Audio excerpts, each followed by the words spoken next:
Okay, like you had Najee Ibrahim, was a musician that played guitar.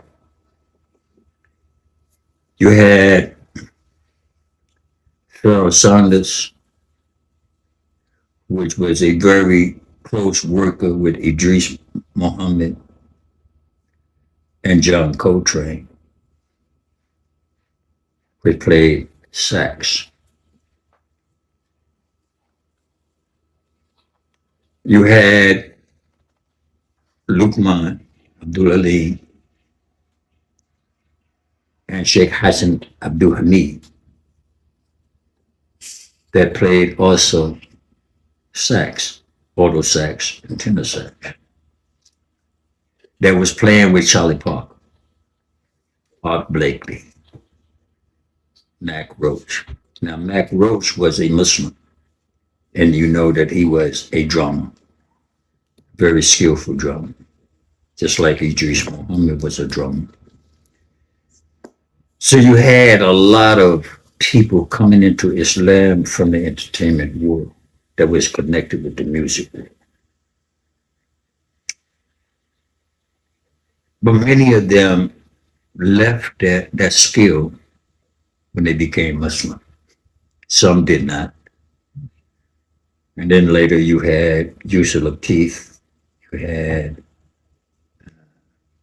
Ahmad Jamal, playing piano or something like this. Yusuf Lateef that was on flute, the Thelonious Monk that was on piano. So now you had all of those people that was collected from the Islamic world.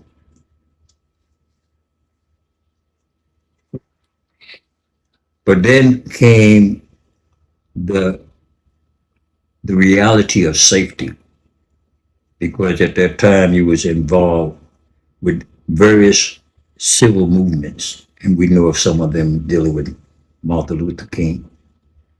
Then you had the Masonic law, or we can call it skinning from those people of that time, Nojo Ali, and so forth, Marcus Garvey, and all of that. You had Storky Carmichael, and then you had the other activities of Deacon of Defense. You had James Foreman dealing with CORE. So there's brothers that studied the Black history. But what they did, whenever they look at it, at a movement of success against the standing quo. But when you became Sunni Muslim, or we can say Orthodox Muslim at that time, when you read the Quran, now that meant that you had to follow the guidelines that was being made there and try to understand it. You couldn't bring a racial attitude, because a Muslim was one that identified with Allah as the main creator and the main one who has authority, right? So that puts you in a cultural way. Now, put you in a very small box. There was in America people from Lebanon, Syria, India, Pakistan. There was a lot of people here, but there was no Islamic activities that was visible. Everybody had assimilated into the society that you couldn't identify. Let's say like in New York, you had probably 100,000 Muslims just in Brooklyn alone. But you only had 2 masjids. In Brooklyn, only one. And I'm talking about the 60s. Now you had a large population of Muslim. Even you had a large population at that time on Atlantic Avenue that was Arabs, but you only had one masjid. And State Tree Masjid, which was right around the corner from, we used to call it the Arab village, you didn't find no Arab in the masjid. All you found was reverts. And Hafiz Makbul, who was, now sometime, if there was a sheikh that came into the country, then he would appear. But no Arabs. They had on Court Street and State Street, they had a little club that they used to have their coffee and play whatever game that they was playing, their entertainment. But there was no Islamic environment. So when the reverse became Muslim, now the only identity that they had was the understanding from the elders. Who was the elders? Yahya Abdul Karim, Rajab Mahmoud, Jamaluddin, Naji Ibrahim. These are the elders. Now you're looking at Sheikh Hassan and you're looking at Lukman. These are our elders. So now they created or brought into existence a place for us reverts, like I became Muslim in the early part of 1960. They created and brought about an existence a place called Sumter Street. Sumter Street was a place that they gathered together to discuss various ayahs of Quran according to our street mentality. And how we can dodge and play in the street. You have to remember. I'm going to give you an example. Friday night, we would get drunk. We going out to party. Okay? So we would get drunk before we leave the house. We wanted to be ready for the party. So now there were certain drinks that we was developing. So we was drinking vodka, sitting down. And vodka was clear like water. And gin was also. You can easily change the taste very quickly, but it was still. As long as you sit down, you didn't feel no high. Mm-hmm. You had a balance. But when you stood up, you had no balance. Now, what do we learn from that? If we want to go to party, don't drink gin or vodka, because you will never make your destination if you drink too much because of the sneak. Yeah? So, Arthur, Arnie, and myself, we had got dressed and we got ready to go partying, so we decided not to get any gin or vodka. So we got whiskey. And whiskey, you could get up and you still have balance. So we was going to the subway, which is only like 2 blocks, but we could see it because they had tore down a building between our projects. And so if we walked down this thing that they had removed the building, we decided to sit down. So we was heading towards the subway, Canarsie subway. And it was next to the last stop. And wait till the train comes.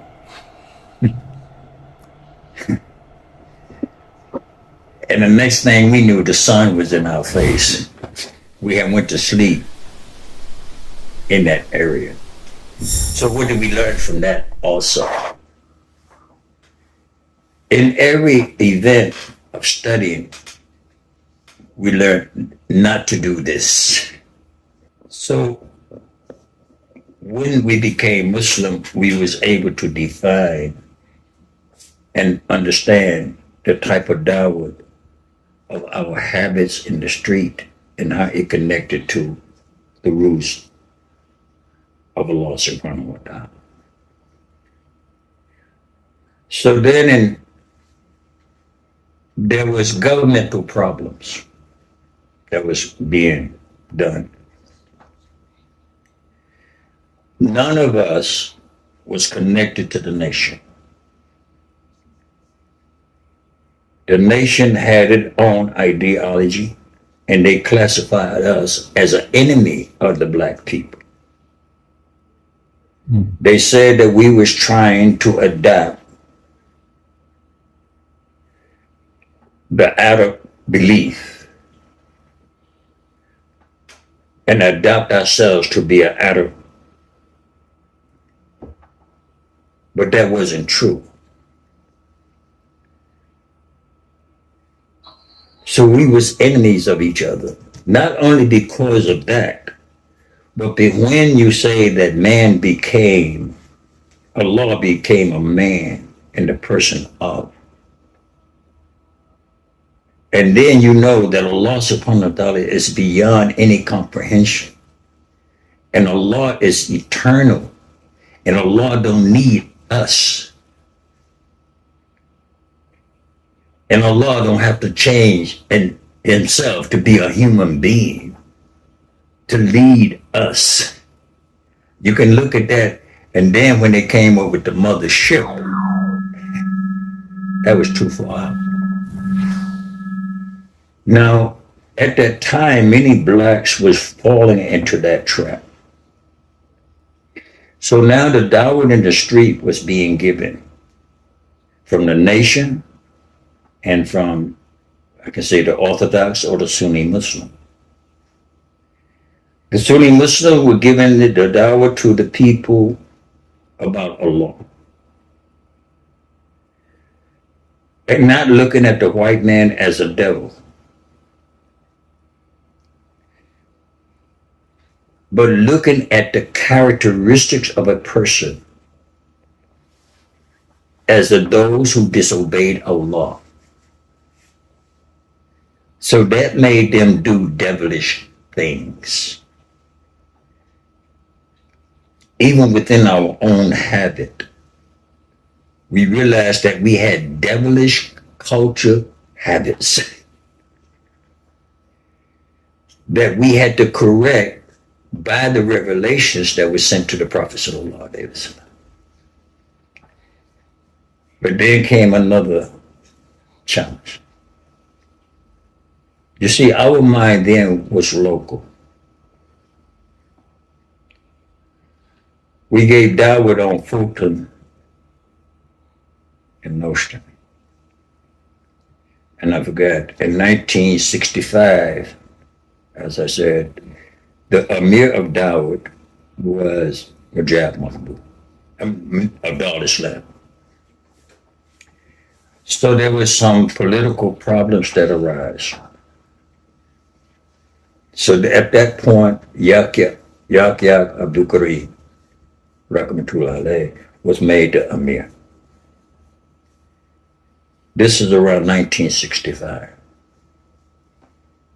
At the same year that Khalid Yassin became Muslim. So we had a place, and then from there, in 1967, Luqman became the Amir of Dawud.